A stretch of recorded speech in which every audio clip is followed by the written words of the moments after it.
Abra sua Bíblia comigo. Hoje eu quero passear com você em alguns textos. Nós vamos começar lendo o texto de João 6. Se você quiser fazer bem para o seu pastor, hoje você fala assim para o teu irmão que faltou: você é burro. Porque se você falar isso, você me alivia de ter que falar isso. Já estou falando agora para não falar besteira na hora da mensagem. Eu já estou falando antecipado. Ok? Que aí na hora da mensagem já estou mais em paz. João 6. João 6. Eu vou fazer uma leitura bem diferente. Porque o texto que nós vamos ler é o texto da multiplicação dos pães e peixes. E cada texto da Bíblia, cada um dos sinóticos, eles têm algumas peculiaridades. Um autor olhou de uma forma diferente, um autor captou a mensagem de uma forma diferente. E o que eu vou fazer é uma leitura dos 4 evangelhos do mesmo texto, com peculiaridades, cada um deles com a sua peculiaridade. Por isso eu falei para você abrir a princípio João 6.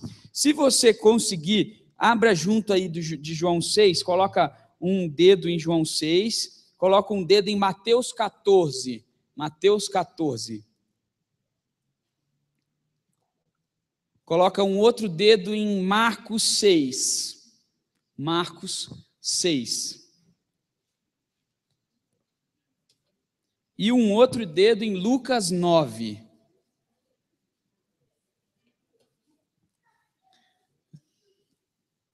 Eu tenho certeza que você vai ser abençoado nessa noite. Amém? Quando Deus fala comigo, eu não sei como acontece com você, quando Deus fala com você, e eu tenho algo a transmitir, isso começa a remoer dentro de mim. Eu já falei isso algumas vezes. Isso é um sentimento de urgência. Isso acontecia com os profetas. A palavra que o hebraico usa para esse sentimento é kalar, e significa exatamente isso. É uma dor intestinal, é uma dor nas entranhas, é o sentimento de urgência que parte das entranhas, né? Esse sentimento, porque as emoções para o hebreu, para o judeu, ela não estava no coração, elas estavam aqui, né? Quando você sente um friozinho na barriga porque viu a sua amada pela primeira vez, né? Você sente aqui, não sente aqui, né? Isso é uma evolução. Isso começou aqui com os judeus, os sentimentos eram aqui, passou para o coração, ou passou para a mente nos gregos, a racionalidade, e veio para o coração na época dos latinos. Nós latinos achamos que os sentimentos estão aqui, né? Dizemos que ele está no coração. Os judeus dizem que ele está aqui, os gregos dizem que ele está aqui. E por isso o hebraico usa essa expressão aqui do sentimento de urgência. Isso acontece comigo. Eu sinto aqui a palavra de Deus, ela fermentando aqui no meu coração. É a palavra de Deus, não é o almoço, nem um café da manhã, a palavra de Deus. E aí eu fico um sentimento que você precisa ouvir essa mensagem. E aí eu fico mandando mensagem, colocando no grupo, para você não faltar de jeito nenhum, porque eu sei que é a palavra de Deus que vai solucionar problemas na sua vida.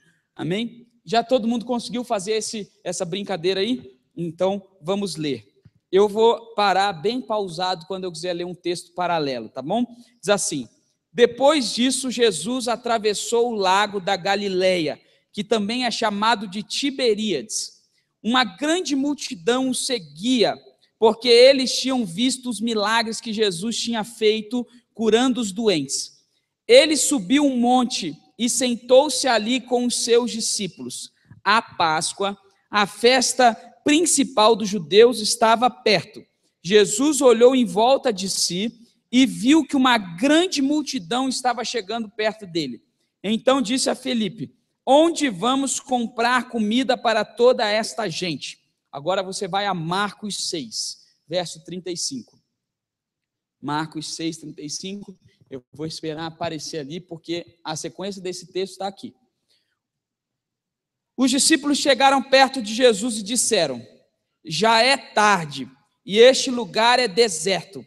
Manda esta gente embora, a fim de que vão aos sítios e povoados de perto daqui e comprem alguma coisa para comer. Mas Jesus respondeu: deem vocês mesmos comida a eles. Agora volta para João 6, versículo 6. Chegou aí? Está chegando? 6. Ele sabia muito bem o que ia fazer, mas disse isso para ver qual seria a resposta de Filipe. Filipe respondeu assim: para cada pessoa poder receber um pouco de pão, nós precisaríamos gastar mais de 200 moedas de prata. Volta agora a Marcos 6, versículo 38 agora. Marcos 6, 38. Jesus perguntou: quantos pães vocês têm? Vão ver. Agora João 6, versículo 8. Isso é uma leitura cronológica. João 6, 8. Então, um dos discípulos, André, irmão de Simão Pedro, disse: está aqui um menino que tem 5 pães de cevada e 2 peixinhos. Mas o que é isso para tanta gente? Agora vai a Mateus 14, versículo 18. Mateus 14, versículo 18.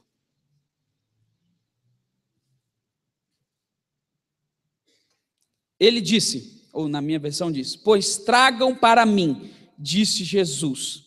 Agora João 6, verso 10.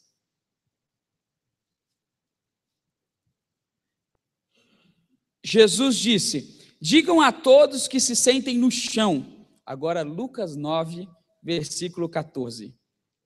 Já está acabando. Lucas 9, 14. Estavam ali mais ou menos 5.000 homens. Jesus ordenou aos seus discípulos: mandem o povo sentar-se em grupos de mais ou menos 50 pessoas. Os discípulos obedeceram e mandaram que todos se sentassem. Agora João 6, e você não vai mudar mais de texto. João 6, versículo 10, final do versículo 10, complementa dizendo: então todos se sentaram. Havia muita grama naquele lugar. Estavam ali quase 5.000 homens. Em seguida, Jesus pegou os pães, deu graças a Deus e os repartiu com todos. E fez o mesmo com os peixes. E todos comeram à vontade. Quando já estavam satisfeitos, ele disse aos discípulos: recolham os pedaços que sobraram, a fim de que não se perca nada. Eles ajuntaram os pedaços e encheram 12 cestos com o que sobrou dos 5 pães. Até aqui. Vamos orar? Te louvamos, Senhor, por essa noite. Te agradecemos pelo privilégio de nós estarmos na Tua casa. Nós já Te adoramos de diversas formas. E agora, Senhor, nós vamos ouvir a Tua voz. A minha oração, ó Pai, é que a Tua palavra, que tem queimado no meu coração, ela entre no coração dos meus irmãos, transforme as suas vidas, em nome de Jesus, como essa palavra tem feito comigo. Eu oro em nome de Jesus. Amém.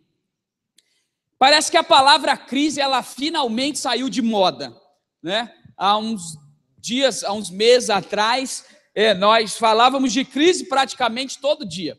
E finalmente, talvez por uma tentativa desse atual governo, que não interessa se é bom ou ruim nesse momento, né? Mas por uma tentativa desse atual governo, ou uma tentativa das pessoas, ou por uma simples mudança das coisas, parece que ela saiu finalmente de circulação. Antigamente, todo dia, nós ouvimos falar de crise mais crise. Hoje a gente pelo menos mudou a palavra crise, tiramos ela do foco. Eu tenho muita certeza de que as palavras, elas têm um poder extraordinário. A gente não tem noção do poder que as palavras, elas têm, né? Mas há um poder extraordinário nas palavras. A palavra crise, só para você ter uma ideia, ela significa muitas coisas. E eu selecionei alguns significados. Por exemplo, conjuntura desfavorável, situação anormal e grave, conflito, tensão, transtorno, episódio que se caracteriza pela presença de circunstâncias de difícil superação, momento em que se deve decidir se um assunto ou um segmento de uma ação deve ser levado adiante, alterado ou interrompido, momento crítico ou decisivo. É claro que o texto que nós lemos, ele trata de uma grande crise. Depois que você lê essas definições, você percebe que os discípulos e Jesus estão diante de uma grande crise. Eu não queria estar na pele dessas pessoas. Eles estão há algum tempo ouvindo Jesus pregar, eles estão ouvindo há algum tempo a mensagem de Jesus, e a hora vai passando, as horas vão passando, e esse povo naturalmente começa a ficar faminto. Mas nós não estamos diante de uma família apenas, nós não estamos diante de algumas 10 pessoas, nós não estamos diante de umas 50 pessoas, nós estamos diante de 5.000 homens. A contagem da época era feita apenas de homens. E se você vai fazer uma análise simples na nossa sociedade, na sociedade brasileira desse tempo, se cada família é constituída, uma família é constituída por um homem, uma mulher e 1 ou 2 filhos. E se você contou apenas um homem, pela conta básica, nós temos mais 3 pessoas que estão fora dessa contagem. E se uma matemática simples, nós chegamos a 20.000 pessoas, porque são 5.000 pelos outros 3. São 20.000 pessoas famintas. Você já imaginou? Eu tenho apenas uma famintinha lá em casa. E quando essa famintinha vê comida, não tem nada nesse mundo que faça ela parar de gritar e chorar. Na escolinha tem uma gradezinha, e ela, na hora que começa a sentir um cheirinho de pão, ela pega a sua mamadeira e fica na grade. Pão, pão, pão, pão, pão, pão, pão. Quando a diretora vem, ela acha que ela dá o bracinho, ela fica toda feliz e ela fala pão, né? E quando ela vê comida, esses dias nós fomos no jantar dos Gideões Missionários, né? Lá convidado pela Sônia, tinha lá no Madaloso, aquele monte de gente, nós sentamos do lado da mesa do buffet, e um evento todo tradicional, um silêncio, daqueles silêncios tradicionais, e nós do lado da mesa, e de repente começam a servir a janta, só que ainda não era a hora de jantar, eles estavam preparando o jantar, e adivinham o que a famintinha começou a fazer? Papa, papa, papa, e o silêncio só se ouvia ela, papa, papa. Agora você imagina mais 15.000 famintinhos, 10.000 famintinhos, vamos tirar as mulheres da conta, 10.000 famintinhos, papa, papa, papa, papa, e Jesus, nessa condição, vira para os discípulos e fala assim, gente, vamos dar comida para essa galera aí, vamos fazer essa galera comer. Imagina o caos, a crise que está instalada nesse ambiente, nesse ambiente, no meio dessa crise, que os discípulos são questionados para resolver esse problema. Jesus vira para os discípulos e fala, se virem, resolvam esse problema. O primeiro a tentar uma solução, o texto não diz, todos os 4 evangelhos falam que os discípulos chegam para Jesus e falam assim, libera essa gente, manda essa gente para casa, porque essa gente tem fome. Todos os discípulos, a primeira solução apresentada pelos discípulos, está no texto e aí de Marcos 6,36, assim, olha, mande esta gente embora. Ou seja, vamos se livrar do problema. Esse problema não é nosso. Essa crise não é nossa. Nós não somos responsáveis por resolver esse problema. Essa é uma solução que uma grande parte de pessoas tomam no momento de crise. Quer ver como isso acontece? Um casal está em crise. Qual é a solução? Manda ele embora. Não é verdade? Uma família está em crise, os filhos estão dando problema. Qual é a solução? Manda ele para a casa da avó, manda ele para uma escola gastar mais tempo, paga curso para ele, ou melhor, compra um videogame e dá na mão dele. Compra um tablet, dá na mão dele. Manda essa gente embora. A conta chegou, não tem como pagar, deixa ela passar. Vai vir aí, deixa aí para o SPC Serasa, 5 anos, depois caduca. Manda embora. Isso não é problema meu. Isso não sou eu que tenho que solucionar esse problema. Essa é a primeira solução apresentada pelos discípulos. Manda essa gente embora. A segunda solução já vem com o nome. O nome dessa solução é Filipe. Filipe fala assim, para cada pessoa, João 6 agora, cada pessoa poder receber um pouquinho de pão, nós precisaríamos gastar mais de 200 moedas de prata. Em outras palavras, o que Filipe disse foi o seguinte, bom, eu fiz as contas aqui e nós não temos dinheiro para pagar o jantar da galera. Nós não temos dinheiro. só para você entender de quanto nós estamos falando, de 200 moedas de prata, 200 moedas de prata, cada moeda de prata era dada por um salário de um dia de trabalho. Então, nós estamos falando de 200 dias de trabalhos. 200 dias de trabalho. Para 200 dias de trabalho, na nossa conta, no nosso salário, eu fiz a conta, você não precisa fazer, R$ 35,20 é o salário de um dia, salário mínimo, vezes 200, dá R$ 7.040. O que Felipe disse é o seguinte, olha, nós vamos precisar de R$ 7.000 para comprar pão para toda essa gente. Essa é a solução do dinheiro. Esse é o tipo de gente que nunca tem condição de resolver problemas se o problema não envolver dinheiro. Quer ver? Nós estamos com um problema. Vamos lá comprar um pouco de roupa. Eu estou me sentindo tão mal, eu sou tão carente, vamos comprar roupa. Né? Roupa vai aliviar o meu problema. Vamos comprar mais uns 10 sapatos. Tem 500 sapatos. Compra mais 10. Esse é o tipo de crise solucionada com compras.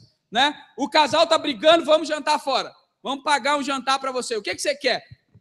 Onde você quer ir? Sai de casa. Uma viagem para não sei onde. Toda a solução para esse tipo de pessoa, ela envolve dinheiro. Como se o dinheiro solucionasse problemas. Para Felipe, a solução dos problemas estava no dinheiro. É o dinheiro que vai solucionar o problema. Mas nós não temos.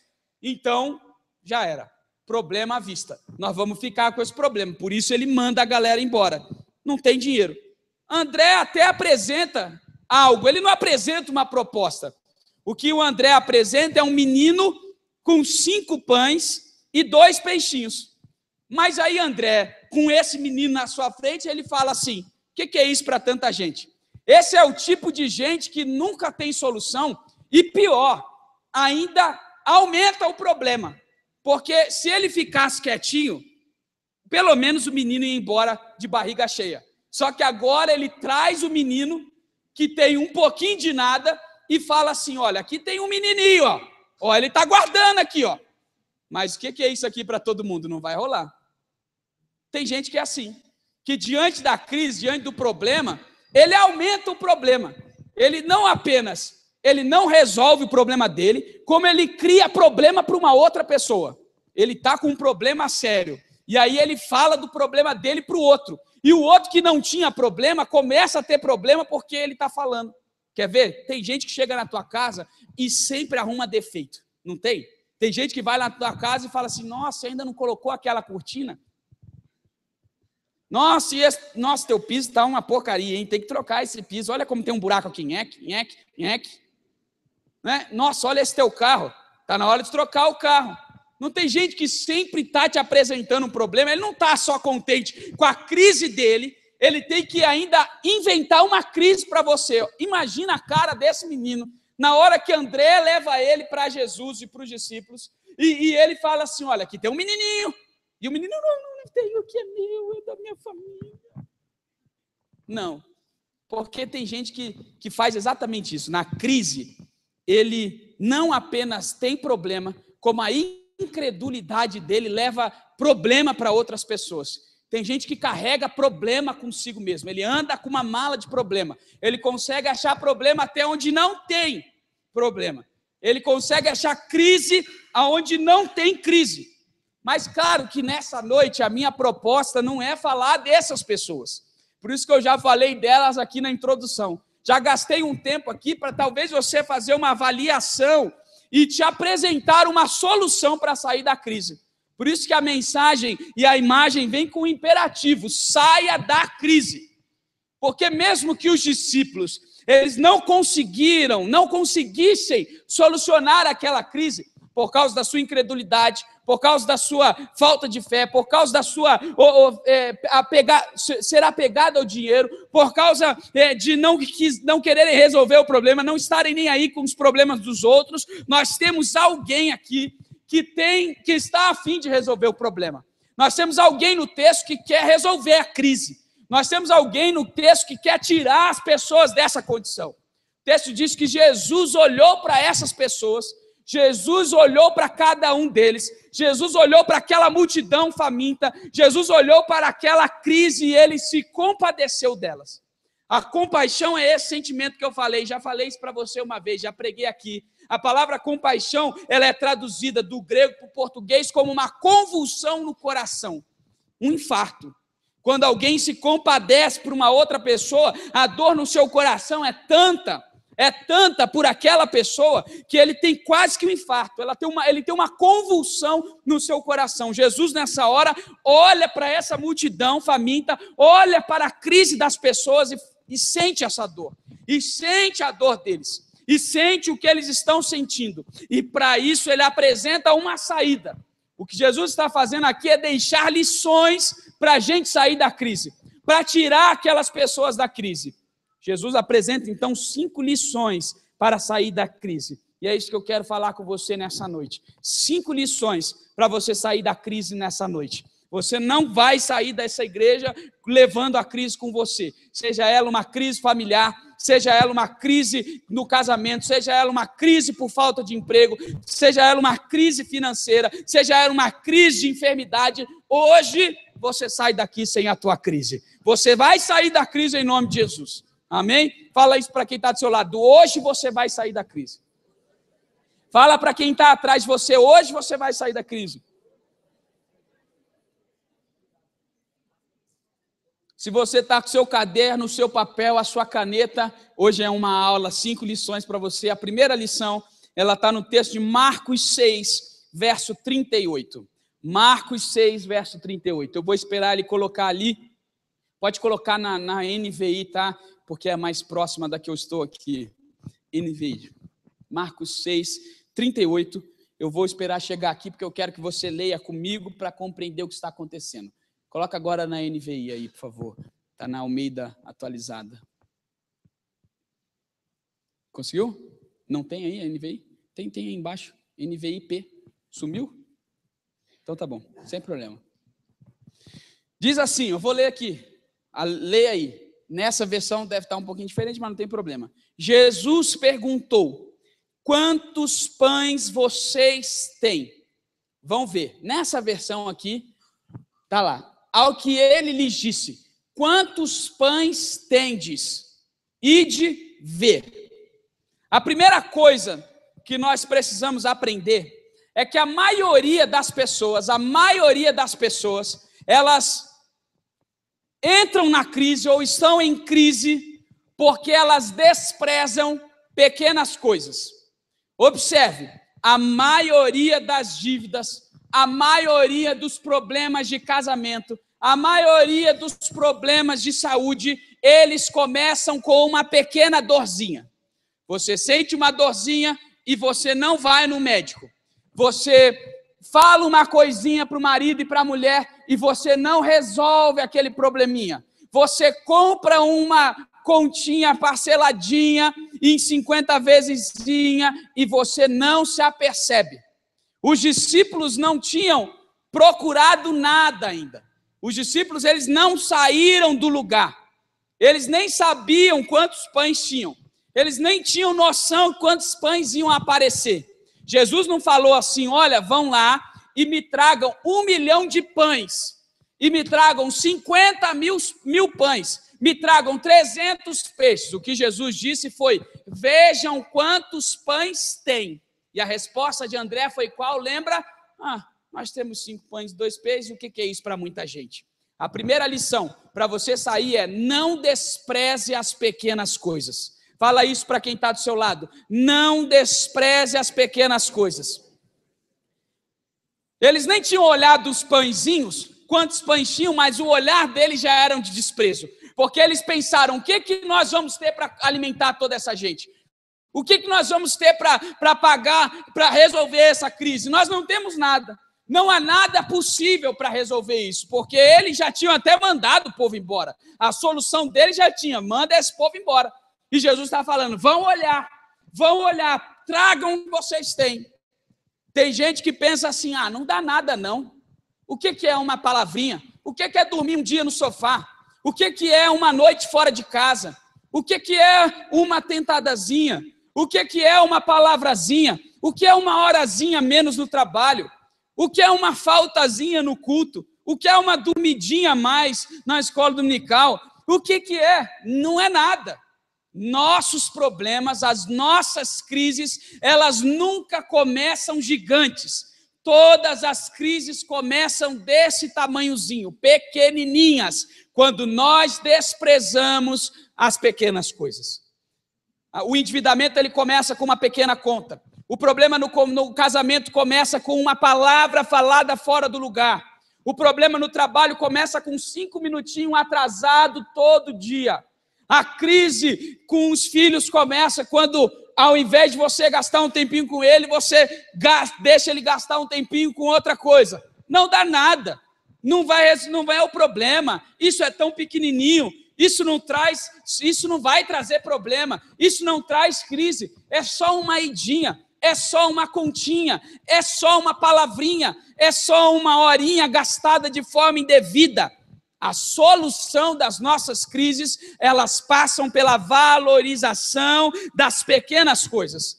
E o crescimento das nossas crises começam com o desprezo das pequenas coisas. Todo aquele que despreza as pequenas coisas está abraçado hoje numa grande bola de neve chamada crise. Observe, você que já foi endividado, você que já pagou a sua dívida, você que já passou por um tempo de dívida, onde começou a crise? Foi aonde? Foi numa compra fora do lugar, foi numa compra que não devia, foi num dia que gastou o valor do almoço em um lugar que não devia. Foi o casamento, quando começou a crise no casamento, foi o dia que deu uma palavra que não devia. Foi uma noite que dormiu no sofá. Foi um dia que ficou um pouco mais no trabalho. Toda a crise começa pequenininha. E Jesus está ensinando uma grande lição. Não despreze as pequenas coisas. O Senhor não dá muito para quem não sabe valorizar pouco.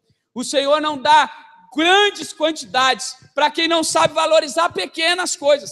O Senhor não dá uma grande casa para quem não cuida de uma pequena casa. O Senhor não dá um grande trabalho para quem não sabe trabalhar em pequenos trabalhos. O Senhor não dá grandes filhos para quem não sabe valorizar os pequenos filhos. Toda a crise começa pequenininha. Portanto, não despreze as pequenas coisas. Isso me lembra um texto de Lucas, capítulo 2, a história de uma viúva, que está no capítulo 2, verso 2 a 4. O texto diz assim: Jesus viu também uma viúva pobre, que pôs ali 2 moedinhas de pouco valor. Então ele disse: eu afirmo a vocês que esta viúva pobre deu mais que todos, porque os outros deram do que estava sobrando, porém ela, que é tão pobre, deu tudo o que tinha para viver. O que Jesus está dizendo aqui? Valorize as pequenas coisas. Eu valorizo as pequenas coisas. Você quer sair da crise? Não despreze as pequenas coisas. Fala isso para quem está do seu lado. Você quer sair da crise? Não despreze as pequenas coisas. Não despreze. Não sei qual que é a tua continha, que é o teu buraco que está fazendo você se endividar. Não sei qual que é a palavra que você sempre fala lá na sua casa, no seu casamento, que é o buraco que vai levar o seu casamento para o fundo do poço. Não sei quais são as horas que você deixa de gastar com seu filho, que são buracos que vão fazer dele um menino ruim no futuro, vão dar um futuro ruim para eles. Não sei quais são as horinhas a menos do trabalho que você acha que teu chefe não está vendo, que vão te levar para a demissão. Não despreze as pequenas coisas. Segundo, amém? Você está anotando aí? Amém. Muito bem.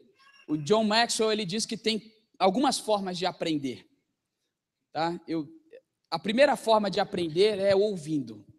Ouvir na conta dele, é dele, tá bom? Do livro dele, não é minha. Você aprende 5% ouvindo. Se você ouvir e escrever, você aprende 10%. Se você ouvir, escrever e prestar atenção, você aprende 15%. Agora, se você ouvir, escrever, prestar atenção e fazer, o seu nível de aprendizagem sobe a 85%.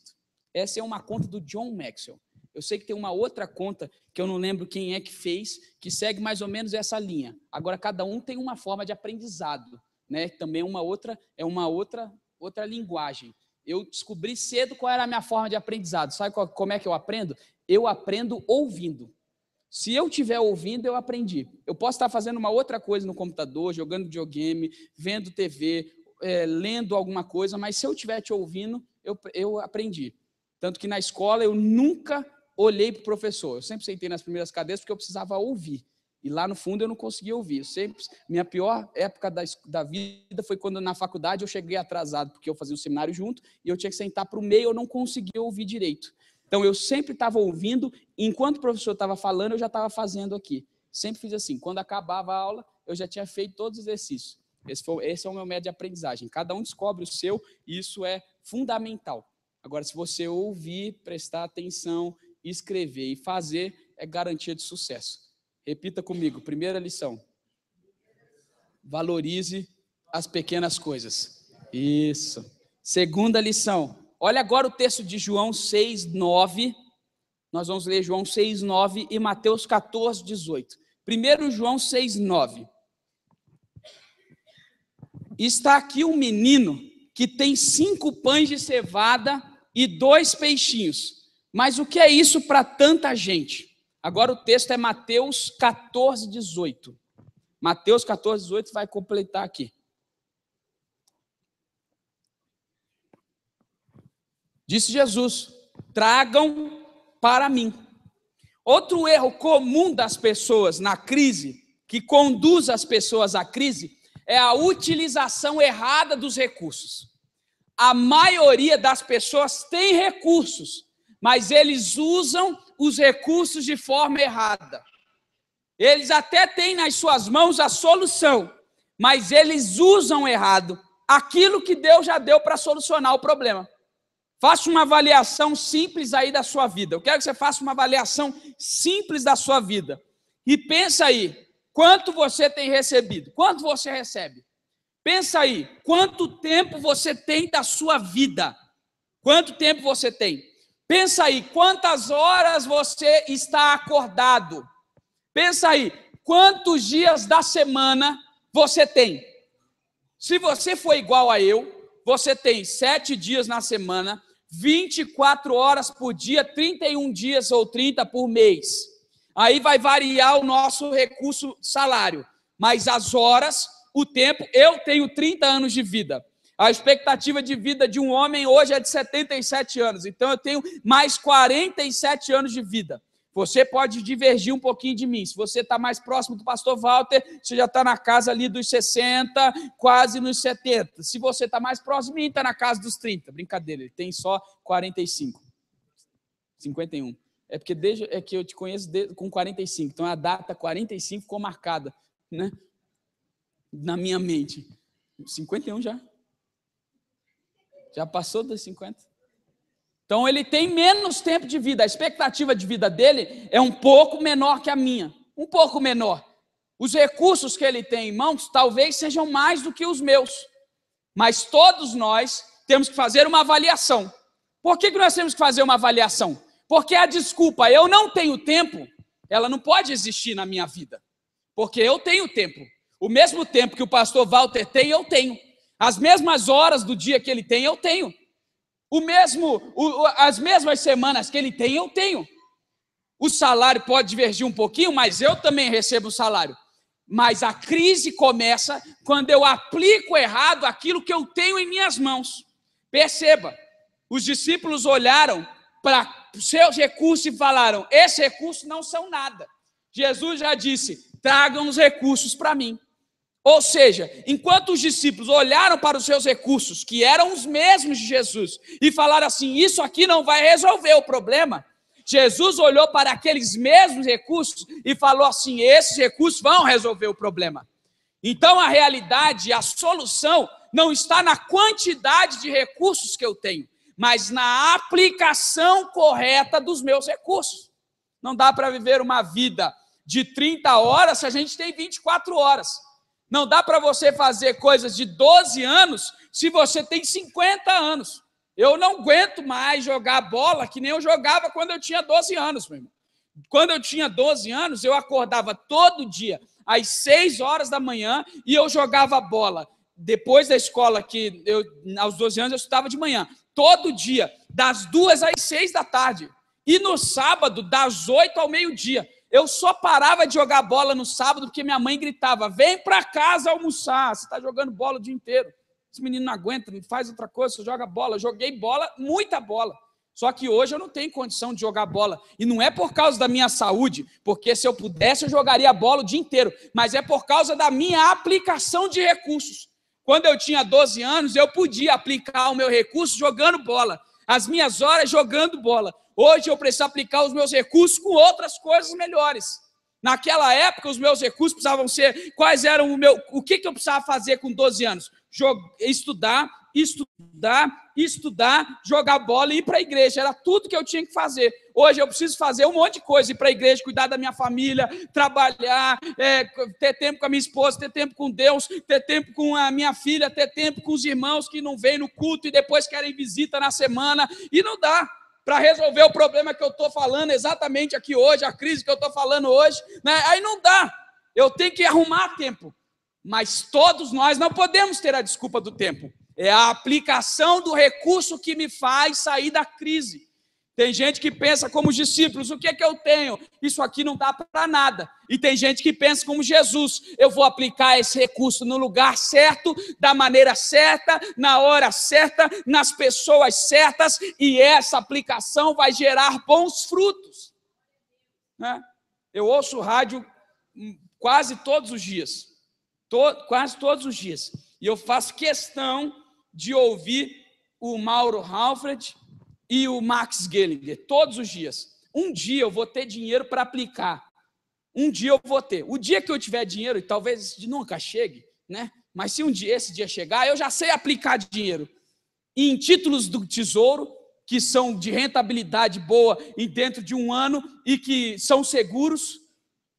Ou eu posso aplicar como eu aplico hoje, na minha previdência privada, que é a única aplicação que eu tenho. Segura, além da previdência social. Segura para um bom tempo de vida, para quando eu tiver 55 nas minhas contas, porque eu contribuo desde os 14 anos. Meu pai foi muito inteligente, ele começou a pagar o meu INSS quando eu tinha 14 anos. Se nas contas agora mudaram um pouquinho, mas eu ia aposentar com 49 anos, por causa da contribuição. Agora já não é mais, mas mesmo que seja um pouco mais para frente, é muito tempo aplicando.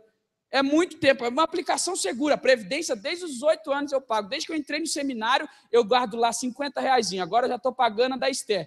Eu não tenho dinheiro, irmãos. Pergunta para o diácono. Eu não tenho dinheiro. Mas aquilo que eu tenho, eu preciso aplicar da forma certa. Eu não tenho tempo. Mas o tempo que eu tenho, eu preciso aplicar da forma certa. Eu não tenho outro monte de coisa. Mais idade, mas a idade que eu tenho, eu preciso aplicar da forma certa. O apóstolo Paulo vai falar isso em Filipenses 4,17.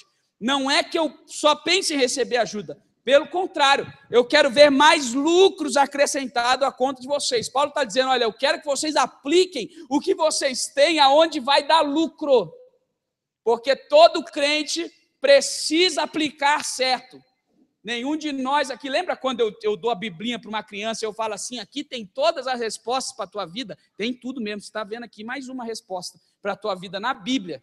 19, e o meu Deus, de acordo com as suas riquezas, Ele tem para oferecer por meio de Cristo Jesus e dará tudo o que vocês precisam. Sabe o que o apóstolo Paulo está dizendo? Existe um banco que a rentabilidade é melhor, que a rentabilidade é maior, que o gerente desse banco dá lucros, ao invés de cobrar serviços. Esse banco se chama Céu, esse gerente se chama Jesus, e quem aplica no banco Céu, sempre vai ter lucro com Jesus, sempre vai ter lucro.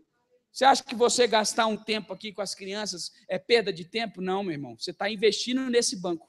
Você acha que você vir limpar a igreja, você está perdendo tempo? Não, meu irmão, você está investindo nesse banco. Você acha que você arrumar as coisas, deixar tudo preparado para o culto e vir antes para o culto, você está perdendo tempo? Não, meu irmão. Você está investindo tempo num banco que nunca vai cobrar taxa de serviço para você. Pelo contrário, todas as taxas já foram pagas em Cristo Jesus. Pronto. Então você precisa aplicar o que você tem no lugar certo. Quem está em crise deve estar com problema de aplicação. Aplica o dinheiro no lugar errado, aplica o tempo no lugar errado. Tem gente, meu irmão, que gasta tanto tempo no trabalho que está perdendo a esposa e nem viu, porque está aplicando recurso no lugar errado. Tem gente que gasta tanto tempo com o trabalho, que está perdendo o filho e nem viu, gastando recurso no lugar errado. Tem gente que gasta tanto tempo com o trabalho e não gasta tempo com a igreja, aplicando recurso para o lugar errado. Você já viu que se a gente precisar fazer hora extra no trabalho, a gente faz? Mas se a gente precisar vir para a igreja, a gente, para a igreja, vamos fazer uma vigília hoje. Não, vigília não. Agora no trabalho o chefe fala, se faz aqui mais uma horinha. E você sabia que toda hora extra o imposto é dobrado, ou seja, não vale a pena fazer hora extra, porque você vai pagar mais imposto de renda? Você sabia disso? Então, pergunta para a nossa contadora ali, Tânia. Vê se eu estou falando besteira. Quem faz hora extra não compensa. Anota o que eu estou falando aí. Minha mãe fez hora extra uma boa parte da vida. No primeiro imposto de renda que ela foi pagar, o imposto ficou muito maior. Ela falou, nunca mais faço hora extra, porque você paga mais imposto quando você faz hora extra. Os chefes vão me matar agora, mas não estou nem aí. Os empresários agora vão matar. Né? Fala para quem está do seu lado, aplique o que você tem no lugar certo. Mãe, isso aqui é segredo para a tua vida, hein? Isso é segredo. Isso aqui demanda muito estudo, muitas horas ouvindo boas pessoas. E essa aqui é o que eu amo fazer. Terceiro, olha o verso 14, agora de Lucas 9. Lucas 9. Está tudo bem aí, irmão? Amém? Está anotando, né? Isso é bom. Depois você confere, vê se eu falei besteira. Isso é excelente. Está chegando lá, Lucas 9,14, já chegou. Estavam ali mais ou menos 5.000 homens. Jesus ordenou aos seus discípulos, mandem esse povo sentar-se em grupos de mais ou menos 50 pessoas. Os discípulos obedeceram e mandaram que todos se sentassem. Tem uma frase que eu sempre falo, que eu gosto, é que Deus não abençoa a gente desorganizada. Você sabia que tem muita gente em crise por falta de ordem? Não é só a aplicação certa, é desorganização. Chega o papel, ele nem sabe o que é esse papel. Meu Deus, o que é isso aqui? Deus não abençoa a gente desorganizada. Deus não abençoa quem é bagunceiro. Meu pai lá em casa, e olha, pensa que eu sou um cara mais ou menos bagunceiro com as minhas coisas de casa, não com conta. A Kézia é a minha salvação, graças a Deus, porque ela é organizada demais. Mas lá em casa, o meu pai sempre falava isso. Na casa de Deus não tem gritaria. Quando começava uma bagunça, eu e minha irmã já gritava lá, onde o Senhor está não tem gritaria, pode parar com essa gritaria. A gente tinha que diminuir. Deus não gosta de bagunça, desordem. Pode organizar. Vocês vão brincar? Brinca organizado. Vocês vão discutir? Discute organizado. Vocês vão estudar? Estuda organizado. O problema de muitas pessoas é desorganização. Pergunto, o que você vai fazer amanhã? Qual é o seu plano de amanhã? Qual que é o plano da sua semana? O que você vai fazer nessa semana? E pastor, não deu para ir no culto hoje. É claro, você não planejou ir no culto. Chegou em cima da hora, recebeu a mensagem e aí, meu Deus, eu não consegui arrumar as coisas essa semana. Você não planejou arrumar. Precisa planejar. O que você vai fazer? Eu vou acordar, eu vou orar, eu vou gastar um tempo no café da manhã com a minha família, eu vou sair do trabalho, eu vou trabalhar, eu vou voltar do trabalho, eu vou fazer isso, isso, isso. Na segunda eu vou fazer isso, na terça eu vou fazer isso, na quarta eu vou fazer isso. Você quer saber a minha agenda? Só alguma. Terça-feira, 8 horas da manhã, depois que eu deixei. Eu estou falando o horário depois que eu deixei. 8h10 eu estou na Tech Lab. 8h45 eu estou na Volpe. Fico um tempo lá, dou a devocional com eles. 11 horas eu já estou aqui. Na quarta-feira eu vou 10 horas para a Eagle. Na quinta eu vou para a CF Log. Na sexta-feira eu vou na Casa de Recuperação. Se nada acontecer fora do normal, essa é a minha agenda. Sempre tirando terça-feira, quarta, quinta e sexta, entre 8 e 10 eu estou aqui na igreja, um tempo meu com Deus, orando, preparando algumas coisas, lendo a Bíblia, estudando e fazendo alguma coisa a mais. Entre 11 e 2 eu estou no restaurante, das 2 em diante eu estou fazendo visita. Quando é quarta, uma sim, outra não, se nada acontecer fora do padrão, eu vou nos doces, na Bem Mais Doce, pronto. E aí tem visita, tem outras tantas atividades, mas tem um plano. Tem um plano. Na segunda-feira aqui, 8 horas da manhã, na minha agenda está descanso familiar. Não é toda segunda que eu consigo, mas o plano está ali, descansar. Porque se o irmão me ligar, pastor, precisa aqui, o senhor pode vir? Não, eu tenho um compromisso. Porque senão os irmãos, eles perguntam, o senhor não está fazendo nada, né? Que nem aquele irmão liga 10 horas, o meu pai gostava disso. Ô pastor, o senhor acordou agora? Acordei agora, irmão. Se eu estou desde as 6 acordado, orando por você, acordei agora. Tem um plano de vida, tem um planejamento, tem uma organização. O teu casamento precisa de ordem, a tua família precisa de ordem, a tua casa precisa de ordem, as suas finanças precisam de ordem, a tua saúde precisa de ordem. Eu estou em débito com a minha saúde, porque eu ainda não achei um horário no meu planejamento para fazer a minha hora de academia, que eu preciso fazer, de exercício físico. Porque eu me programo para isso, mas antes eu fazia às 6 horas da manhã. E agora eu não tenho mais esse período das 6, porque às 6 horas da manhã eu estou acordando para começar a bagunça lá de casa, arrumar, levar a Esther, levar a Kézia e tudo mais. Eu ainda não achei um horário ainda para eu combinar com os meus companheiros, que eu não gosto de fazer academia sozinho, para fazer a minha academia, porque eu preciso de um tempo para a minha saúde, organizar uma hora da minha saúde. Tudo precisa de ordem, tudo precisa de organização. Não é chegar e tocar. O louvor ficou uma maravilha hoje, mas eles ensaiaram sexta, ensaiaram hoje, oraram sexta, oraram hoje, pronto. Ok, tudo perfeito, ok. Porque ordem, organização. Teve uma organização, teve uma ordenzinha, né? A cadeira está arrumadinha porque alguém organizou. O casamento está organizadinho porque alguém organizou. Não tem problema porque tem ordem. E a organização, ela faz parte do milagre. Tem gente que acha que Deus faz milagre na desordem. Deus não vai arrumar suas contas, irmão. Deus não vai fazer uma planilha do teu horário para tu ficar com teus filhos. Isso é você que tem que fazer. O milagre Deus faz, mas a ordem é você que faz. A organização, ela faz parte do milagre. E se você precisa aprender a se organizar, você tem eu, pastor Samuel e pelo menos umas 3 pessoas da minha confiança que podem te ajudar a se organizar. Pelo menos seja a sua vida diária, seja a sua vida familiar. E eu tenho outras tantas pessoas em diversas áreas. Você precisa organizar o seu casamento, pastor Walter. Você precisa organizar as suas finanças, diácono Alan, diácono Jonas. Você precisa organizar sua vida espiritual, presbítero Ronaldo, diácono Joábele, e tem tantas pessoas. Você precisa organizar a sua devocional, seminarista Jefferson, missionária Regina. Você precisa organizar os seus evangelismos, missionária Nicileia. Você precisa organizar a sua vida, organizar sua paternidade, pastor Walter. Você precisa organizar. Tenta falar com o pastor Walter na terça-feira.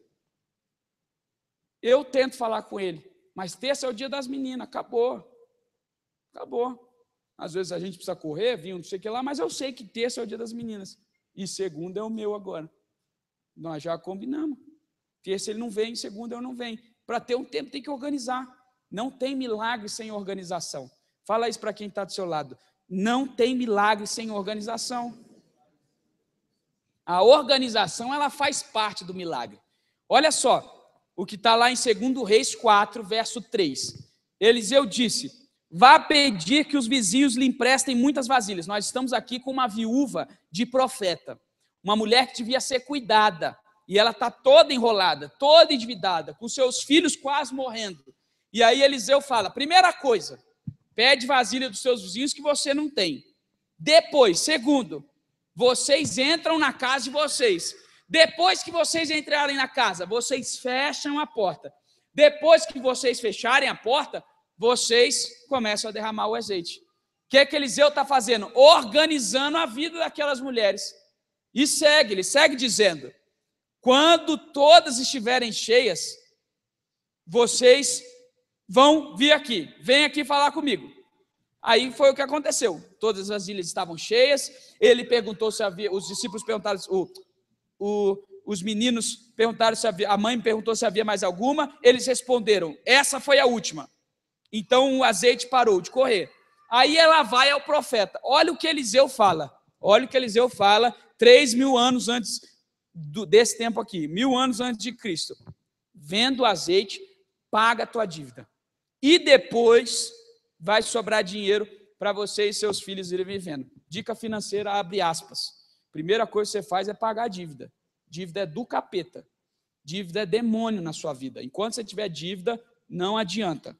Não adianta. Tem que pagar a dívida. Pastor, não, dívida é do capeta. Dívida não é de Deus.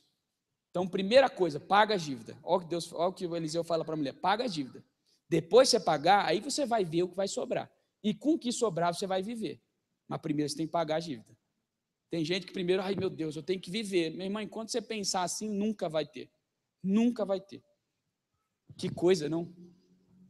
Terceira, quarta agora. Quarto. Tá tudo bem? Amém. Que bom. Aos amigos do coração que não estão acostumados com o pastor Samuel, ele é um pastor diferente. Porque o pastor Samuel, ele não se preocupa apenas com te dar uma palavra hoje, você ir para a semana, com uma palavra motivacional e os teus problemas lá, e você se vira. Não, eu vou te ajudar a resolver os teus problemas. Sempre, sempre. E esse aqui é um dos meios de eu te ajudar a resolver os problemas. Porque primeiro que eu resolvo os teus, eu resolvo um problema meu. Se eu esperar para ir na casa de todo mundo fazer isso aqui, meus irmãos, eu vou levar 10 anos fazendo isso. Agora aqui eu já atingi 100 pessoas. Não atingi os 200 que eu queria, os sem vergonha safado que faltaram por desculpa. Né? E depois vão vir, ai pastor, estou com dívida, não sei o quê. Eu vou falar assim, vai ser abençoado. Senta aqui que eu vou te explicar. Porque você sabe que eu sou misericordioso, mas a vontade é de matar os sem vergonha. Mas eu não faço isso. Né? Aí eu vou explicar o que eu já estou explicando para você e você vai sair na frente, vai ser abençoado antes dele. 4. Ainda vai cantar depois. Minha vitória hoje tem sabor de mel. 4. João 6, agora o verso 11.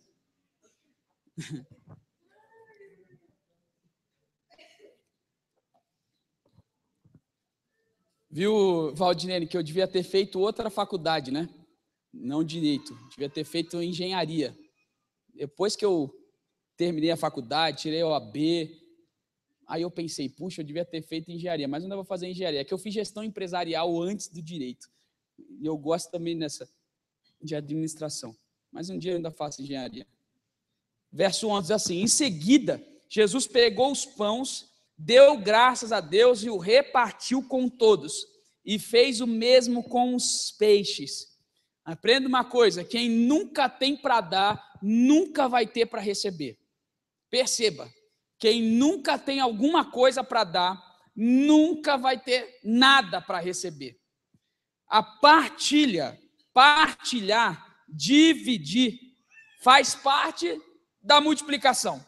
E só há multiplicação quando a gente partilha. Imagina só, se esse gordinho aqui, o menininho, ele levasse os pãezinhos e os peixes embora. Nunca na história a gente ia ter ouvido falar disso. Mas por quê? Ele deixou nas mãos de Jesus e Jesus partilhou e Jesus dividiu. Nós ouvimos falar da multiplicação. Porque toda multiplicação começa com entrega. Toda multiplicação começa com partilha. A ênfase aqui não está em quanto eu tenho para receber, ou quanto eu tenho para dar, se é muito ou pouco, está no que eu dou, no todo que eu dou. Tem gente que pensa assim, eu não posso dar porque eu não tenho, e nunca vai ter para dar. Tem gente que pensa assim, eu não posso entregar porque as minhas contas são muito grandes, nunca vai ter. Quem nunca dá amor, nunca vai receber amor. Tem gente que esperando, ontem eu fui no Condor, eu amo ir no Condor, os irmãos sabem, porque os caixas do Condor, eles são os melhores funcionários do mundo. Eles têm um treinamento no Condor de como ser antipático no caixa. Só pode. Eles ensinam o que não se deve ser feito, né? Só para vocês terem uma ideia, eu vou comprar pão, estou na fila do pão, e eu chego na fila do pão agora em São José. Isso não foi no Cajuru, porque o do Cajuru, eles têm um ranking que eles devem ser os mais antipáticos. O do Cajuru, ele deve ganhar todo mês os piores funcionários do mundo, né? Aí foi no de São José. Vou na fila do pão e eu viro para a mulher do pão. Boa noite. E a resposta dela é qual? Quantos pães você quer? Aí eu falei boa noite, eu não falei quantos pães. Ela, me desculpa. Eu falei, não, eu sei que vocês estão acostumados com as pessoas não falarem com vocês, mas é boa noite, primeiro e depois quantos pães. Aí cheguei no caixa, tinha um baiano de Salvador. E aí eu falei, boa noite, ele falou, boa noite, alguém falou comigo. Eu falei, eu falo. Aí ele cumprimentou minha mão, ficou todo feliz. Eu vou voltar, tá frio, mas eu tenho férias agora, vou visitar minha família. Eu comprei 10 pães e alguma coisa. Foi uma comprinha de nada. Ele falou uns 5 minutos comigo ali, porque eu entreguei alguma coisa para ele. Meu irmão, tem marido e mulher que fica esperando o outro fazer primeiro. Nunca. Não, eu só falo se ele falar. Só peço perdão se ele pedir. Se ele não pedir, eu não peço. Não é essa a ordem. Não é essa a ordem. Eu só vou dar se eu tiver para dar. Eu só vou entregar se eu tiver para entregar. Meu irmão, se você ficar esperando, pastor Samuel, tá? Dinheiro para dar alguma coisa para Deus, você nunca vai ter. Se você ficar esperando. Porque, na verdade, a gente nunca tem. Porque nada do que a gente tem é nosso. Tudo é de Deus. Tudo vem de Deus. Agora, quando eu dou, aí a multiplicação começa. Quando eu dou amor, multiplicação de amor começa. Quando eu dou atenção, multiplicação de atenção começa. Quando eu dou tempo, multiplicação. Aí eu não tenho tempo. Dá tempo que o tempo vai aparecer. Dá tempo que o tempo vai aparecer. Dá descanso que o descanso vai aparecer. Dá saúde para o teu corpo que a saúde vai aparecer. Dá tempo para a sua família que o conflito vai ser resolvido. Agora, precisa entregar, precisa dar primeiro. Toda a multiplicação começa primeiro com a entrega, primeiro com a partilha. O texto diz bem assim: Jesus pegou o pão, deu graças, comeu e falou: se virem. Não, você viu Jesus comendo pão aqui? Jesus comeu pão? Jesus comeu pão? Comeu. Mas Jesus, a primeira coisa que ele fez foi partir o pão. Primeiro eu pago aqui, primeiro eu pago lá, primeiro eu faço aqui, não vai sobrar. Não vai sobrar. Porque Deus não quer sobra, Deus quer prioridade. Deus quer entrega. Planeje a entrega. Tua família não quer o que sobra do teu tempo, ele quer prioridade. Tua mulher não quer o que sobra do teu tempo, ela quer prioridade. Teus filhos não querem o que sobra do teu tempo, quer prioridade. Teu chefe não quer um tempo qualquer no emprego, ele quer prioridade no emprego. Quando você está no emprego, você é o melhor funcionário. Nas 8 horas que você está lá. Se é das 8 às 6, é das 8 às 6. Não é das 8h05 às 5h55. É 8 às 6. Se o horário do almoço é meio-dia 1, é meio-dia 1. Não é 5 para meio-dia. Vai. Homer Simpson. Porque tem gente que não trabalha, ele fica olhando para o relógio. Ai, meu Deus, não passa essa hora. Ai, meu Deus, essa hora não passa. Nunca chega o horário do almoço. Irmão, na hora que você tiver, faz o teu melhor. Faz o teu melhor. Deus só abençoa quando há entrega. Toda a multiplicação começa com entrega. Você quer ser promovido no teu emprego? Seja o melhor funcionário da tua área. Você não precisa olhar para o outro. Você não precisa fazer o trabalho do outro. Você precisa fazer o seu melhor. No seu trabalho. Se o seu trabalho é limpar o chão, seja o melhor limpador do mundo. Se o seu trabalho é dar aula, seja o melhor professor do mundo. Se o seu trabalho é vender, seja o melhor vendedor do mundo. E quando acabar o teu horário de trabalho, você diz assim: adeus, legal, amanhã eu estou de volta, cheguei em casa. Agora o melhor pai do mundo, a melhor mãe do mundo, o melhor marido do mundo. Né? Tem que entregar. Fala para quem está do seu lado. Toda multiplicação começa com a partilha. Isso lembra a história de uma mulher, ela está em 1 Reis 17, a mulher era uma viúva, e ela fala assim para Elias: juro pelo Deus que sirvo, que não tenho mais pão, só tenho um punhado de farinha de trigo numa tigela e um pouco de azeite num jarro. Estou aqui catando uns 2 pedaços de pau para cozinhar alguma coisa para mim, para meu filho. Nós vamos comer e depois nós vamos morrer. E aí Elias falou: não se preocupe, vá preparar a sua comida, mas primeiro faz um pãozinho com farinha para mim, traz para mim. Primeiro, depois você come com o teu filho.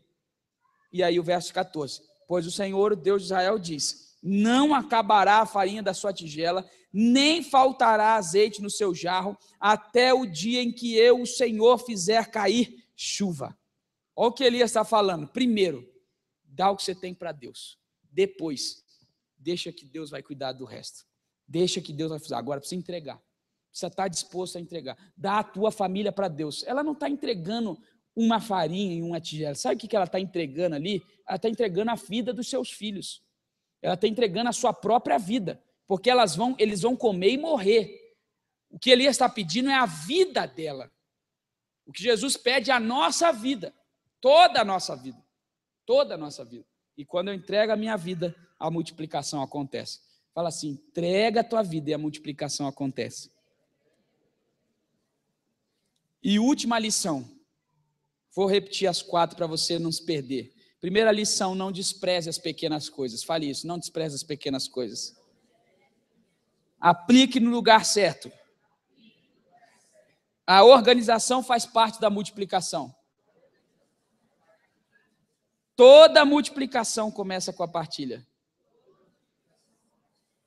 A terceira eu errei. A organização faz parte do milagre. E 4, toda multiplicação começa com a partilha. 5º e último. Olha o verso 11 de João 6. Verso 11 e 12. Em seguida, Jesus pegou os pães, deu graças a Deus. Agora verso 12. Quando já estavam satisfeitos, ele disse aos discípulos, recolham os pedaços que sobraram, a fim de que não se perca nada. Olha, irmãos, eu já estudei esse texto aqui. Primeira coisa que eu quero te dizer, eu nunca em nenhum livro eu encontrei que choveu pão do céu. Isso não tem nenhum livro. Isso não está em hipótese, ok? Isso não há hipótese disso ter acontecido, antes de qualquer coisa. O que eu já encontrei é, primeiro, poucos estudiosos acreditam que outras pessoas tinham um pouquinho de pães lá, pães e peixes, e que também estavam carregando pães e peixes. Essa é uma corrente minoritária. Por que essa é uma corrente minoritária? Porque não teria sentido o autor dos 4 evangelhos não citarem que as pessoas tinham pães, porque foi pedido que todos os pães fossem trazidos a Jesus. Então, isso é uma corrente bem minoritária. Uma outra possibilidade é que Jesus, no momento que orou, algo sobrenatural aconteceu e os pães apareceram ali. Essa também é uma corrente minoritária. A corrente majoritária é a seguinte: Jesus pegou o pão, deu graças a Deus, partiu e deu aos discípulos. Você lembra que as pessoas elas foram organizadas em grupos, perfeito?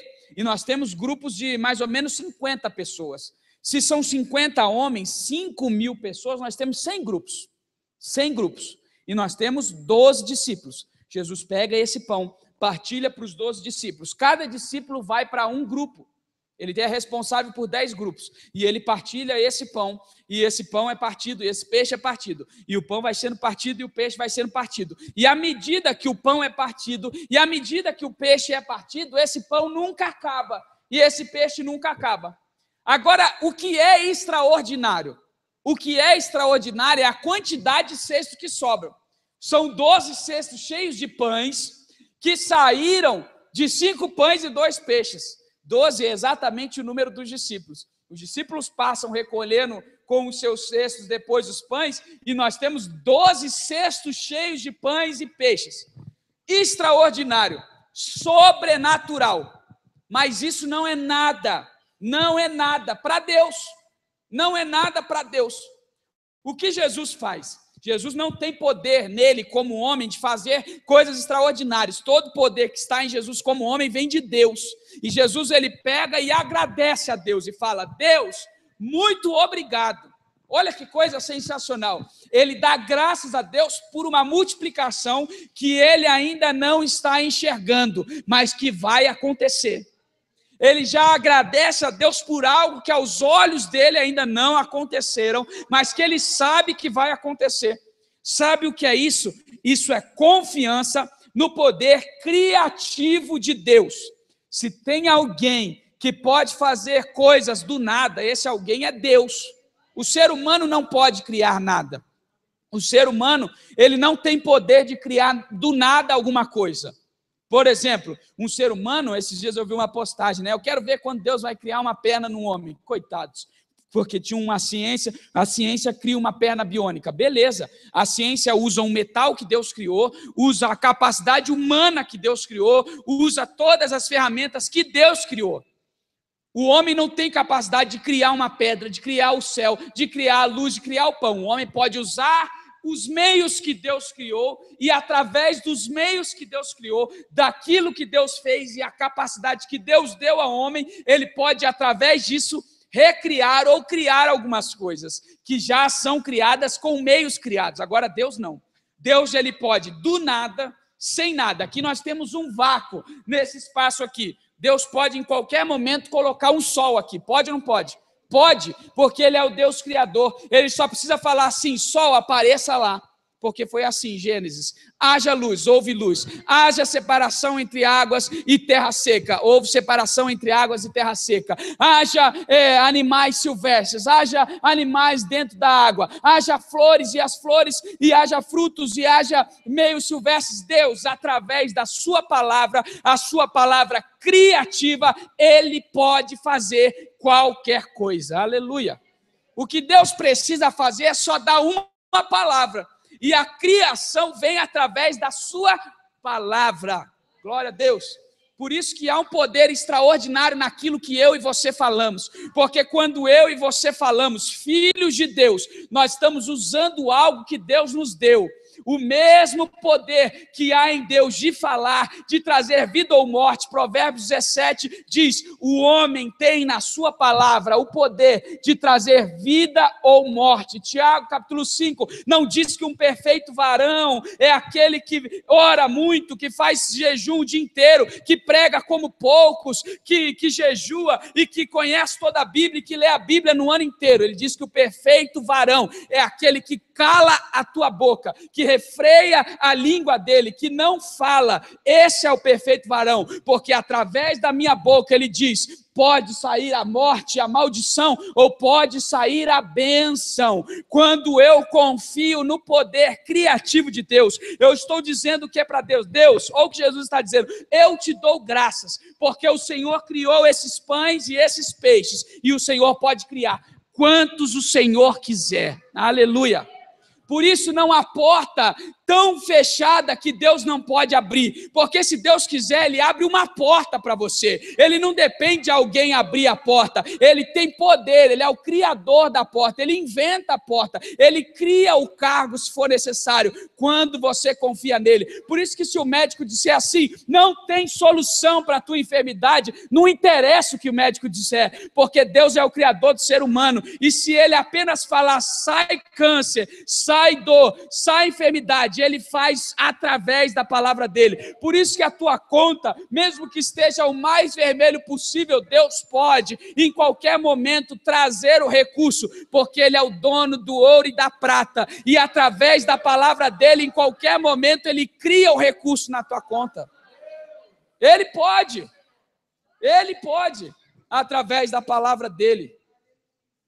João compreende isso mais do que ninguém. E ele usa isso lá em João 3, quando Nicodemos questiona Jesus, dizendo, o Senhor pode um homem por acaso nascer de novo? E João usa uma expressão no grego, chama anotem. O anotem, que está na nossa tradução como nascer de novo, ou nascer do alto, nada mais é. O autor, aquele que é o criador, o Deus que pode criar, o único que pode criar, ele tem poder para criar. Ele pode fazer de nascer de novo, porque Ele tem o poder de fazer nascer. Aleluia! Quando nasce um ser humano, não é obra de um espermatozoide com um óvulo feminino, é obra da palavra criativa de Deus, que através da sua palavra une esses dois elementos e faz dele uma nova vida. Por isso que o homem pode juntar, clonar um óvulo, um espermatozoide, um homem, mas nunca vai conseguir clonar a vida, porque a vida vem através da palavra de Deus, a palavra criativa de Deus. Quando Jesus diz, graças te damos, Senhor, Ele está liberando a ordem da palavra de Deus. Ele está dizendo, Senhor, o Senhor pode liberar quanta palavra criativa o Senhor quiser aqui nessa manhã, que esses pães vão se multiplicar. É por isso que quando você traz o seu envelope aqui na frente, você ouve os diáconos, os pastores, liberando uma palavra criativa de Deus. Eles estão dizendo assim, o Senhor vai abrir a porta de emprego para você, o Senhor vai te curar da enfermidade, o Senhor vai solucionar os seus problemas. Mas esse, eu não sei se você prestou atenção, é o 5º princípio. Ele vem depois de 4, ele vem depois daqueles que não desprezam pequenas coisas, ele vem depois da organização, ele vem depois da partilha, ele vem depois da entrega, ele é o último, porque é a última coisa. Quando eu faço a parte natural, Deus faz a sobrenatural. Aleluia. Sabe que tem gente em crise porque ele não está fazendo o natural. E enquanto ele não fizer o natural, Deus não faz sobrenatural. Deixa eu te dizer, Deus não vai pagar as tuas contas se você é um desorganizado. Deus não vai resolver o problema do teu casamento se você não for pedir perdão. Deus não vai educar os teus filhos se você não corrigi-los. Deus não vai abrir uma porta de emprego se você não sair na rua batendo nas portas. Deus não vai salvar sua família se você não abrir a tua boca. A parte de Deus é a sobrenatural. Agora, a natural é a minha parte. E eu tenho que fazer. Aleluia. Olha o que o texto diz de 2 Coríntios 9. 10. E Deus, que dá semente a quem semeia, ou que dá semente para semear e pão para comer. Olha o que o apóstolo está dizendo, o apóstolo Paulo, é Deus que dá semente para semear. A semente não aparece do nada, é Deus que dá. É Deus que dá o pão para comer. O pão não aparece do nada, é Deus que dá. Ele vai dar para vocês todas as sementes que vocês precisam. E Ele fará com que elas cresçam e deem uma grande colheita. Perceba, Ele dá a semente, Ele dá o crescimento à semente e Ele dá o resultado em generosidade a quem plantou a semente. Agora tem gente que tem a semente na mão e não planta. Deus deu a semente na mão, planta. Porque quando você planta a semente, Deus faz com que sua semente cresça e Ele dá colheita extraordinária para você. Isso é Deus que faz. É Deus que faz. Saia da sua crise. Confia no poder criativo de Deus. Fala para quem está do seu lado isso. Confie no poder criativo de Deus.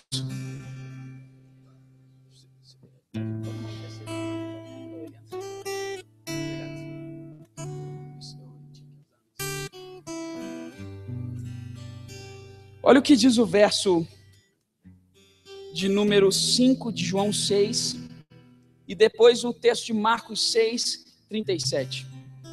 Vou pedir para eles descerem porque todos vão ser abençoados hoje. Eu só estou liberando o Eliandro aqui para... Só ele, tá bom. Olha o que o verso 6, 5 diz. Jesus olhou em volta de si, viu que uma grande multidão estava chegando perto dele. Então disse a Filipe, onde vamos comprar comida para toda essa gente? Agora Marcos 6, 37.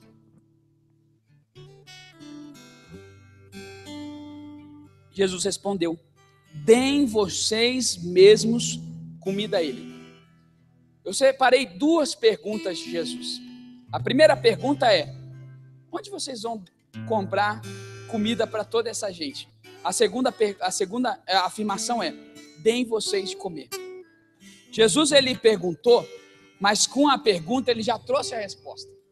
Ele falou assim, olha, como é que vocês vão alimentar essa multidão? Mas ele diz, vocês vão alimentar essa multidão. São vocês que vão alimentar essa multidão. Sabe o que é isso aqui? A solução da crise sempre esteve nas mãos dos discípulos. Sempre. Se os discípulos, na primeira pergunta de Jesus, depois que os pães apareceram, tiveram orado, dado graças, os pães iam se multiplicar. Porque o poder criativo aqui não está nas mãos de Jesus, está nas mãos de Deus. Jesus aqui é um homem, e na sua humanidade, ele respeitou a divindade. Ele se limitou a não usar o seu poder divino, porque ele poderia, para mostrar para a gente que nós somos capazes, por meio de Deus. Por meio de Deus. Por isso que o milagre aqui acontece pela graça de Deus, através de Jesus. Mas podia acontecer através dos discípulos. Podia acontecer através de nós. Toda crise, toda solução de crise sempre esteve nas nossas mãos. Nunca saiu das nossas mãos. Toda a solução está com você. Agora, você tem que solucionar. Nós temos que solucionar. Não há como Deus fazer o que nós vamos fazer. Jesus se manifesta aqui porque os discípulos ainda não tinham essa lição. E agora Jesus mostra como eles vão fazer. E eles vão fazer isso, irmãos. Eles vão fazer isso algumas vezes depois na sua caminhada. Depois eles vão mostrar que é possível como homens. Como homens, eles vão mostrar. O próprio apóstolo Paulo, há um tempo atrás, eu já li o texto aqui dele agradecendo aqueles irmãos da Macedônia por causa de uma crise que está acontecendo e da multiplicação que veio por meio dos irmãos da Macedônia, das mãos dos apóstolos. A sombra desses homens curava. Através das mãos deles o milagre acontecia. Porque Deus fazia o sobrenatural quando nós fazemos o natural. Da mesma forma, meu irmão, sair da crise é algo que está em suas mãos. Você precisa fazer a sua parte. Você precisa fazer a sua parte. Se sua crise é conjugal, você tem que fazer a sua parte. Se a sua crise é de falta de emprego, você precisa fazer a sua parte. Se a sua crise é falta de saúde, você precisa fazer a sua parte. Se a sua crise é falta de dinheiro, você precisa fazer a sua parte. Deus não vai fazer o que é nosso. E olha, eu vou te dar uma boa notícia. A partir desse momento, você é responsável pela sua vida, porque eu já te dei a lição. Agora, essa responsabilidade sai das minhas mãos, porque eu te ensinei o que você tem que fazer. Agora, quando eu faço a minha parte, Deus, ele entra com a parte dele, e a parte dele é sobrenatural. Sobrenatural. Você chegou aqui hoje e você recebeu um envelope. Todos receberam um envelope. Todos. Porque eu fui fazer uma avaliação e eu percebi que tem muita gente em crise, mas eu vi que nós não estamos fazendo a nossa parte. E se nós não estamos fazendo a nossa parte, Deus não faz sobrenatural. Você tem que fazer a sua parte. Você tem que fazer a sua parte. E nesse envelope a gente coloca tudo que a gente tem. Você também que é amigo do coração, tem um envelope na sua cadeira. Esse envelope é o maior recipiente do mundo. Nesse envelope cabe a sua família, cabe o seu trabalho, cabe o seu casamento, cabe a porta que você precisa de emprego, cabe a cura da tua enfermidade, cabe tudo que você precisa. Tudo. Tem algum irmão que é membro da igreja que está sem envelope? De dízimo, azulzinho, com o seu nome? Não. Pronto. Tem algum amigo que está sem envelope? Um envelope que está escrito no banco aí, oferta? Não tem. Então, todos nessa noite vão receber a ordem, a palavra criativa de Deus, da multiplicação. Agora você tem que fazer a sua parte. Pastor, eu não vim preparado. Não tem problema. A gente está eliminando meios de você não estar preparado. Nós temos lá a máquina de cartão, você pode passar o teu cartão de débito, se você quer participar disso. Nós temos aí no teu banco, você pode anotar o teu nome com papel. Anota aí, eu não tenho hoje, anota o teu nome. Eu quero fazer um compromisso hoje, de ser fiel, de fazer a minha parte, de deixar que Deus multiplique. Isso é a tua parte, isso é a tua parte. Se você precisa de uma cura, de uma enfermidade, no teu envelope de oferta, você vai colocar um papel, você não vai colocar o teu nome, você vai colocar a cura da enfermidade, você vai escrever a tua enfermidade, câncer, dor, problema de coluna, eu não sei qual é a tua enfermidade, você sabe. Nesse envelope de oferta, você vai colocar um papel com a tua enfermidade. Se o teu problema é conjugal, tu não vai colocar o nome do teu casamento, do casal, você vai colocar assim, problema conjugal, e você vai trazer com um papelzinho escrito. Não escreva no envelope, não, escreva num papel. Se você não quer escrever, não tem caneta e papel, você não precisa escrever nada, só precisa trazer um envelope de oferta com isso dentro, porque Deus, ele sonda o teu coração e ele vai conhecer. E hoje você vai receber a palavra criativa de Deus sobre a tua vida. Amém? Eu quero convidar os diáconos. Pastor Walter.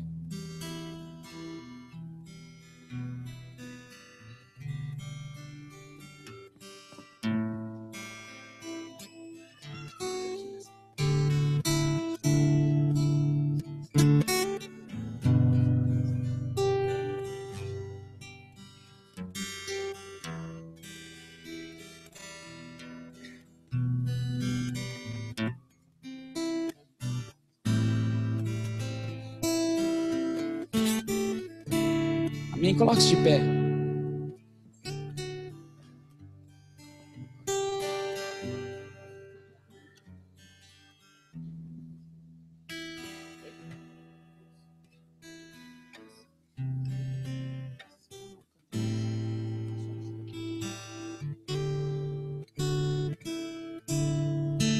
Amém.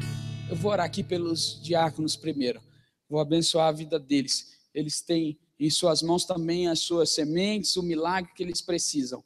E depois que eu orar por eles, vocês vão sair. Se você quiser já sair nesse instante para a lateral, fazer uma fila ali, hoje nós vamos fazer um pouco diferente, porque eles vão usar da autoridade que Deus deu a eles. Eles vão profetizar na sua vida. Se você chegando aqui diante de um diácono, tiver liberdade e quiser, e eu te oriento a fazer isso, eles são homens de Deus, eles não vão compartilhar com ninguém a sua necessidade. Se chega diante deles e fala, o meu problema é esse, ponto. Ele vai orar e profetizar sobre a tua vida. A minha situação é essa, ele vai orar e profetizar sobre a tua vida. Se você não sente liberdade ou não está à vontade, isso não tem problema. Chega aqui que ele vai orar por você. Mas se você quiser uma oração específica, talvez o que você precisa aí é uma cura de um milagre, uma cura de uma enfermidade. Então você vai falar para ele aqui, olha, é isso, eu preciso disso. O problema é financeiro, eu não consigo me organizar. Então você vai falar, é isso o meu problema. Eu preciso de uma porta de emprego. Fala para ele e através da boca dele, Deus vai usar a vida dele para profetizar a vida na tua vida, em nome de Jesus.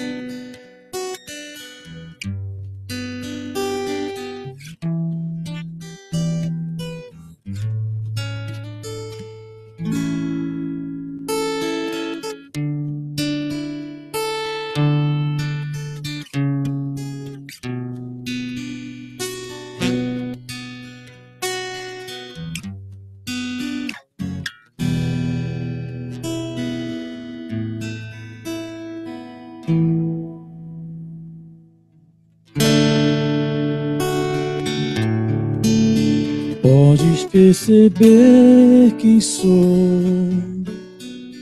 podes ver se há em mim um verdadeiro adorador. A minha oferta eu ofereço a ti, Deus meu, para reconhecer que nada tem. Não precisa ter pressa, viu, irmão? Todos vão receber essa oração agora em nome de Jesus.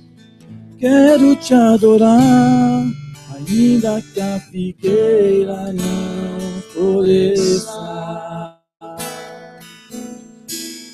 Quero me alegrar, mesmo se o dinheiro me faltar. Glória ao Senhor aí no seu lugar. A Comece adorando ao vitória Senhor. vem, mesmo que pareça que é o fim.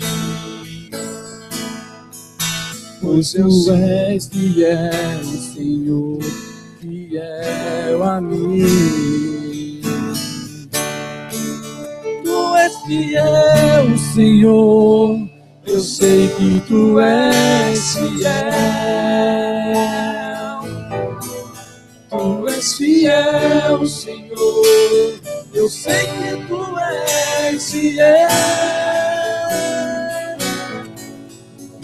E ainda que eu não mereça, permaneces assim. Fiel, Senhor, meu Deus, fiel a mim. Fiel, Senhor, meu Deus, fiel a mim.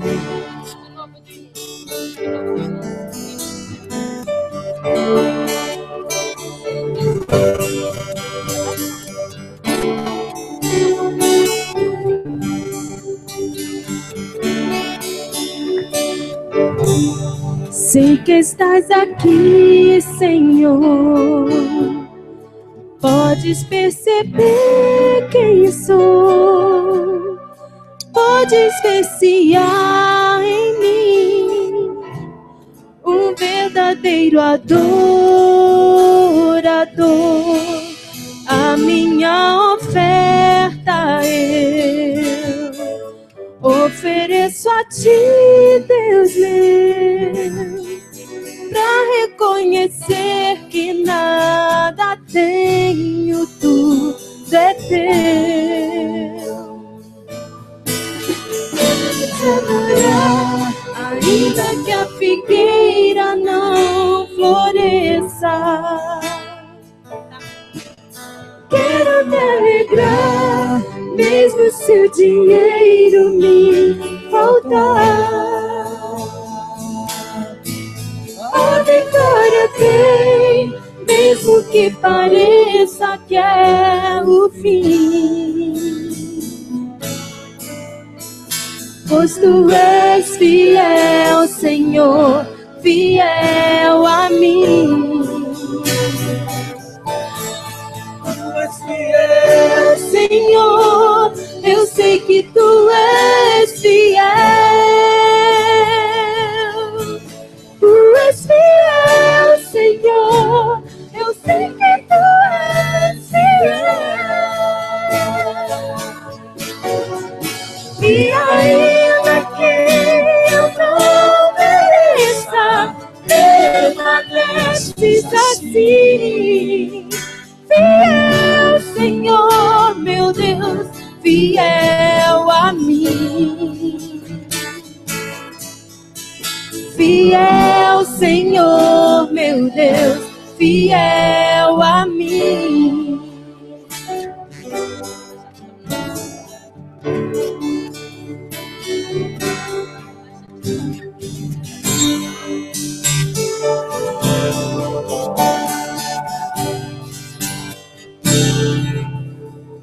Estás aqui, Senhor.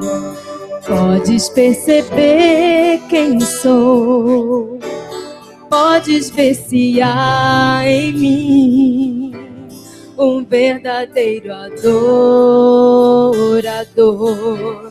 A minha oferta eu ofereço a ti, Deus meu, pra reconhecer que nada tenho, tudo é teu. Quero te adorar, ainda que a figueira não floresça. Quero me alegrar, mesmo se o dinheiro me faltar. A vitória vem, mesmo que pareça que é o fim. Pois tu és fiel, Senhor, fiel a mim. Tu és fiel, Senhor, eu sei que tu és fiel. Tu és fiel, Senhor, eu sei que tu és fiel.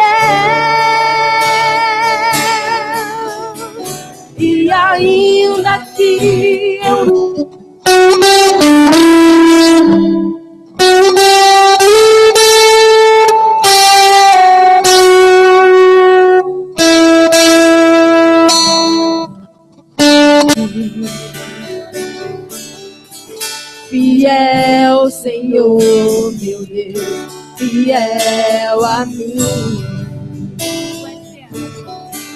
Tu és fiel, Senhor, eu sei que tu és fiel. Fiel, Senhor, eu sei que tu és fiel.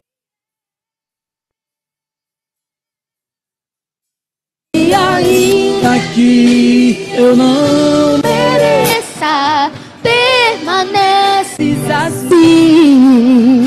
Fiel, Senhor, meu Deus, fiel.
Espírito Santo,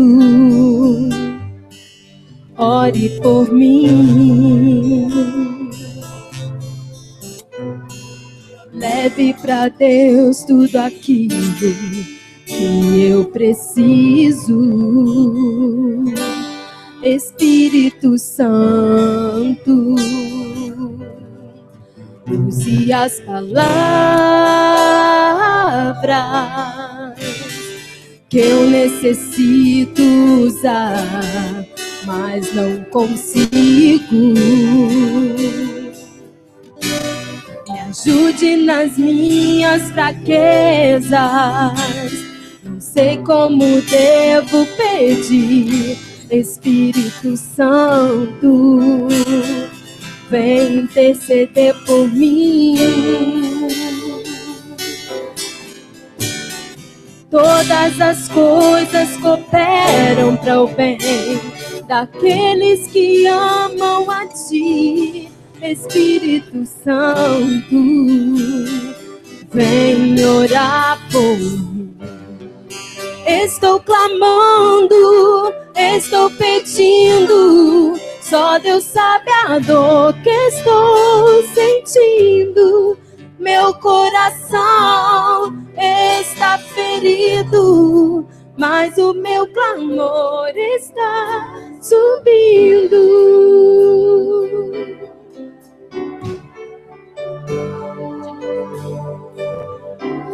Espírito Santo, ore por mim.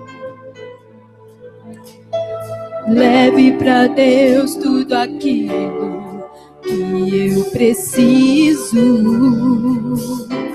Espírito Santo, use as palavras que eu necessito usar, mas não consigo. Me ajude nas minhas fraquezas, não sei como devo pedir. Espírito Santo, vem interceder por mim. Todas as coisas cooperam para o bem daqueles que amam a ti. Espírito Santo, vem orar por mim. Estou clamando, estou pedindo, só Deus sabe a dor que estou sentindo. Meu coração está ferido, mas o meu clamor está subindo. Estou clamando, estou pedindo. Só Deus sabe a dor que estou sentindo. Meu coração está ferido, mas o meu clamor está subindo. Aleluia. Você que já recebeu a oração, coloque-se de pé nesse instante. Nós vamos orar mais uma vez. Assim que eles terminarem essa oração aqui, está diante do Senhor a nossa vida, a nossa necessidade, a nossa entrega. Você já recebeu um milagre em nome de Jesus. Em nome de Jesus. Você já recebeu aí enquanto orava, quando recebeu essa oração.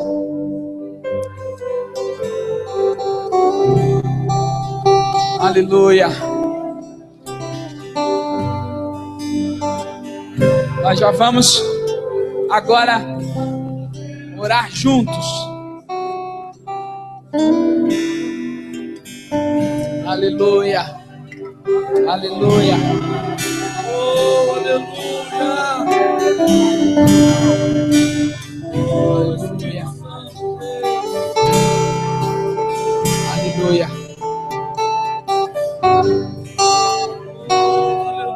Aleluia. Estenda a sua mão aqui à frente. Aleluia. Aleluia. Quero que você ore agora profetizando sobre a vida do seu irmão. Seu irmão entregou aqui, agora você vai ser boca do Senhor também. Assim como você recebeu nessa noite, agora você vai dar mais uma vez. Você deu, você recebeu. E agora mais uma vez, profetize sobre a vida do teu irmão. Tem irmãos aqui que precisam do toque da palavra criativa de Deus. E eu quero que você use a tua boca nesse instante como profeta do Senhor para abençoar a vida do teu irmão. Use a tua boca nesse instante. Abra a sua boca para profetizar. Não espere a nossa oração aqui. Comece a orar aí no seu lugar. Fala assim: Senhor, eu profetizo a cura. Senhor, eu profetizo a bênção. Senhor, eu profetizo o toque do Senhor. Senhor, eu profetizo a porta aberta. Senhor, eu profetizo, Senhor, que a saúde seja restaurada, as finanças sejam tocadas, em nome de Jesus. Senhor, nós te pedimos, Pai, a tua bênção, Deus. Acreditamos, Senhor Deus, nesse momento como igreja, Pai. Acreditamos que foi depositado, Senhor Deus, todo o precioso pedido, Deus. Acreditamos, Senhor, que nós deixamos as nossas fraquezas aqui diante de um Deus poderoso, diante do Senhor que fez todas as coisas, Pai.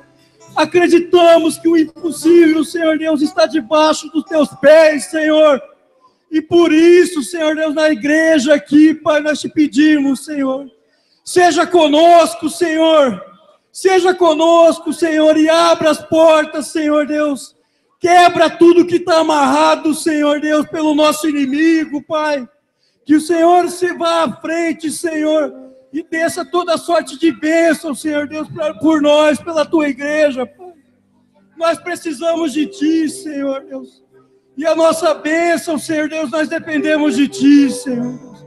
Graças ao Senhor Jesus Cristo, Senhor, nós podemos orar aqui, clamar ao Senhor, Deus. Muito obrigado, Senhor Deus, por esse momento, Pai. Muito obrigado pela tua presença, Senhor Deus, nesse lugar, Pai. Muito obrigado, Senhor Deus, por todas as coisas, Pai. Estamos seguros aos teus pés, Senhor Deus. Em nome de Jesus agradecemos, Pai. A vitória é toda sua, desde a morte, Senhor Deus, o Senhor venceu. Então nós agradecemos a Ti novamente, Pai, em nome de Jesus, Senhor. Aleluia. Agora você vai estender a sua mão para receber, que nós vamos mais uma vez abençoar a tua vida. Você vai sair daqui muito abençoado em nome de Jesus. Faz assim, ó. Nós queremos te abençoar. Nós vamos todos juntos estender a mão e abençoar a tua vida em nome de Jesus. Estenda as suas mãos. Senhor, nós te adoramos, Pai. Esta noite é uma noite especial, é uma noite de milagre, é uma noite de vitória, e nós temos ouvido a Tua palavra, e sobre a Tua palavra, Senhor, nós lançamos a rede, nós abençoamos, Senhor, a vida da Tua igreja, com saúde, com vitória, com finanças, Senhor, no conjugal, em todas as áreas, Pai, a vida dos Teus servos, de mãos estendidas, representa, Senhor, que estão esperando do Senhor uma vitória, realizações, confirmação, e nesta noite nós proclamamos, Senhor, vitória ao Teu povo, transformações, Pai, nesta hora, Senhor, hora bendita, nós te agradecemos, Senhor, despede-os em paz, cheios de alegria, cheios de expectativa, cheios de vitória, porque o Senhor é bom, o Senhor não é homem para que minta, nem filho do homem para que se arrependa, e o Senhor falou, e nós estamos à espera. Bendito seja o Senhor, nós abençoamos, Senhor, a todo o Teu povo, em nome de Jesus, em nome de Jesus. Amém. Que o grande amor do nosso Deus Pai, a graça do nosso Senhor e Salvador Jesus Cristo, o poder e as doces consolações do Santo Espírito de Deus, esteja com todo o povo dele, não somente hoje, mas hoje para todo sempre. Amém, amém. Saia daí com um milagre em nome de Jesus. A crise já ficou aqui. Hoje você entra na terra prometida. Deus te abençoe. Dê um abraço aí em 1532, irmãos. Diz aí sobre a vida dele.